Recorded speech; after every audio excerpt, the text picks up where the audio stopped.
Hello বন্ধুরা, আপনারা সকলে কেমন আছেন? আশা করি সকলে ভালো আছেন। আজকের এই ভিডিওটির মাধ্যমে দেখিয়ে দিব কিভাবে আপনি টেলিগ্রাম অ্যাকাউন্টে প্রোফাইল পিকচার সেট করবেন। তার আগে আপনি আমার চ্যানেলে নতুন হয়ে থাকলে চ্যানেলটি সাবস্ক্রাইব করে পাশে থাকা বেল আইকনটি ক্লিক করে দেবেন পরবর্তী সকল ভিডিওর নোটিফিকেশন পাওয়ার জন্য। এর জন্য আপনাকে টেলিগ্রাম অ্যাপে প্রবেশ করতে হবে। তারপর উপরে 3 লাইন অপশনে ক্লিক করে দিবেন। তারপর এখানে মাই প্রোফাইলে ক্লিক করে দিবেন। এরপর এখানে ক্যামেরা অপশনটি আছে, এখানে ক্লিক করে দিবেন। ক্লিক করার পর এখানে যদি কোনো পারমিশন চায় তাহলে অ্যালাউ করে দিবেন। তারপর এখান থেকে আপনি আপনার প্রোফাইল পিকচারটি সিলেক্ট করবেন।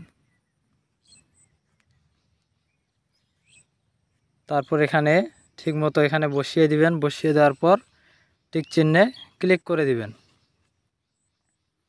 এই যে দেখুন আপলোড হয়ে যাচ্ছে প্রোফাইল পিকচার। আপলোড হয়ে গেছে। এভাবে আপনি খুব সহজেই টেলিগ্রাম অ্যাকাউন্টের প্রোফাইল পিকচার সেট করতে পারবেন। ভিডিওটি ভালো লাগলে ভিডিওটিতে একটি লাইক এবং একটি কমেন্ট করে দিবেন। ধন্যবাদ সকলকে।